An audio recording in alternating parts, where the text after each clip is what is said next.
Emily Dickinson writing a poem about death? What are the odds? But there's more going on here than just that. Welcome to Strip Cover Lit, where we squeeze the bigger picture out of literature. I'm Adrian Fort, and we are here for another poetry discussion, which will come to us from Emily Dickinson. And in as much, it will appear in two separate playlists here on the channel. Number one being the Emily Dickinson playlist, and number two being the poetry discussion playlist. Both of these playlists ever growing on the channel, as my goal is to cover absolutely everything there is to cover. The poem in question today, known as There's Something Quieter Than Sleep. And you already know what it is. But the poem itself reads as such. There's something quieter than sleep within this inner room. It wears a sprig upon its breast and will not tell its name. Some touch it, and some kiss it. Some chafe its idle hand. It has a simple gravity I do not understand. While simple-hearted neighbors chat of the early dead, we, prone to periphrasis, remark that birds have fled.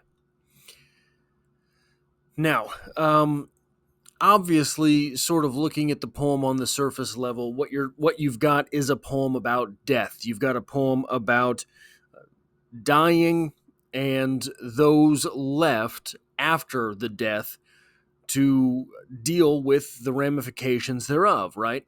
While the simple-hearted neighbors chat of the early dead, we, prone to periphrasis meaning basically being verbose, kind of, remark that birds have fled. So here's what I want to do. I want to go sort of stanza by stanza here through the obvious reading, because I think that through doing that, there is something deeper to get to under this poem. There's something quieter than sleep within this inner room. Something quieter than sleep. What sounds do you make when you sleep? You're breathing. There's other air passing, right? Maybe you're moving around a little bit, but to be quieter than sleep, you're not even breathing. Within this inner room, this is where it gets a little bit interesting.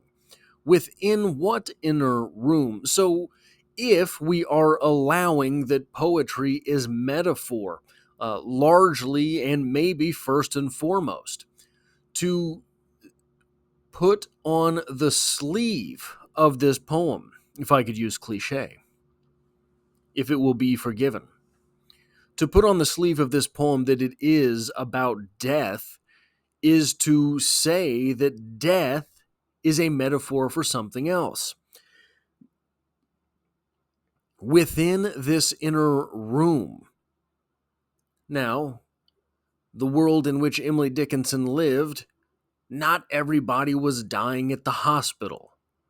We're sort of really removed from the idea of death in today's world.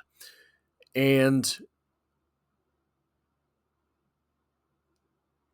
it is, people would die at home. So there would be a room where someone had died. There would be a room where I want to die in my bedroom, right? You would have this sort of situation set up. But if, again, death is being allowed as a metaphor for something else, the inner room could very easily be construed as being your mind, the inner room within you. It wears a sprig upon its breast and will not tell its name. Obviously, again, this is death, but I want to hang on to the idea of death refusing to tell its name. Some touch it and some kiss it. Some chafe its idle hand. Everyone responds to death in a different way. It has a simple gravity I do not understand. You can't look away from it. You can't look away from the dying. You can't stop thinking about it. You have to deal with it. While simple-hearted neighbors chat of the early dead, we prone to periphrasis remark that birds have fled. While simple-hearted neighbors chat of the early dead, there are always going to be people who are very matter of fact about these types of things because it is what helps them deal with that. There are always going to be people who are more verbose about these types of things because it is what helps them deal with it. But if I want to look at several things in this poem under a different light now. If we're allowing that the death in this poem can be a metaphor for something else, what would that something else be? Could it be depression? Could it be a type of suffering that is deeper than basically regular suffering? Could it be any of these mental health issues that pop up for people, that people live with, that people suffer through? If we allow that, there's something quieter than sleep within this inner room. What if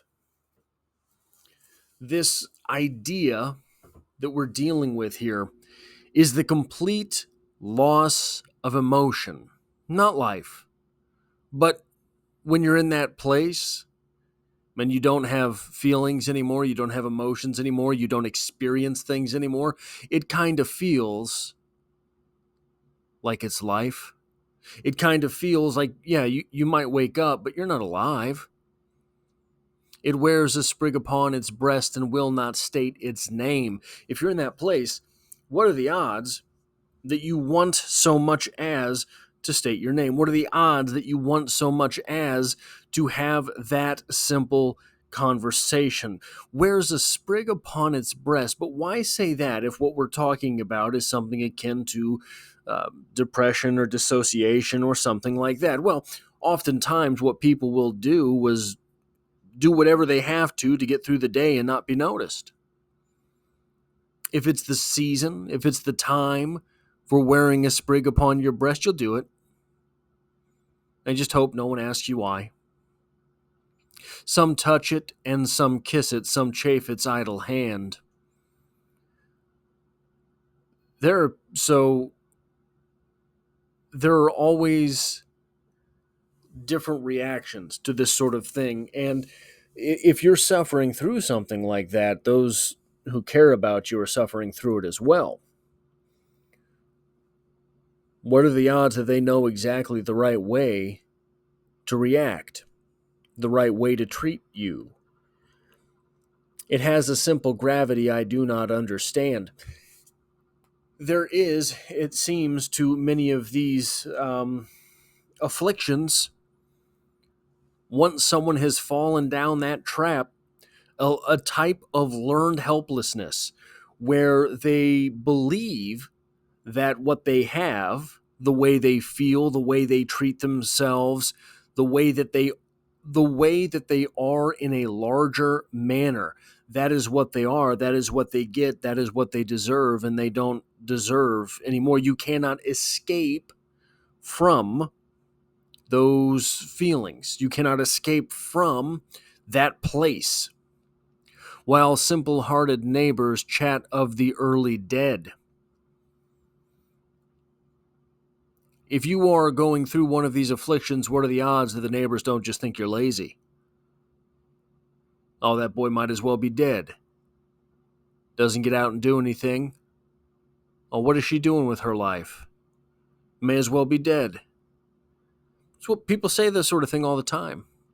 We, prone to periphrasis, remark that birds have fled. What are birds?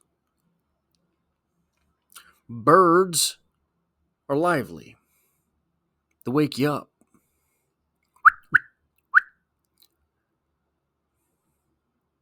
Fluttering around in the trees.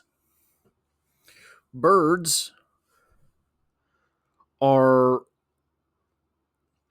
probably the most go-to form of life for writers. The most go-to form of animal life for writers. It is an easy metaphor to have.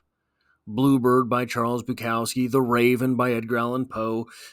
It's easy to reach out and grab a bird and use it to mean something in your writing because we all, on some level, are bird watchers. I've never met anyone that's not on some level a bird watcher. You might not even know it. You might not classify yourself as such.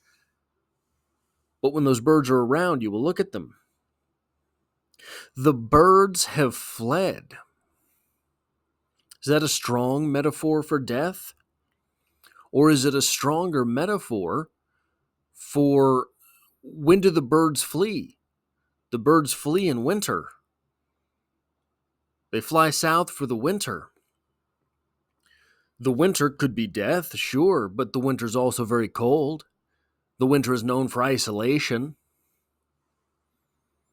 It strikes me that perhaps the metaphor under the metaphor here, the metaphor under the poem here, is one for mental suffering as opposed to death itself.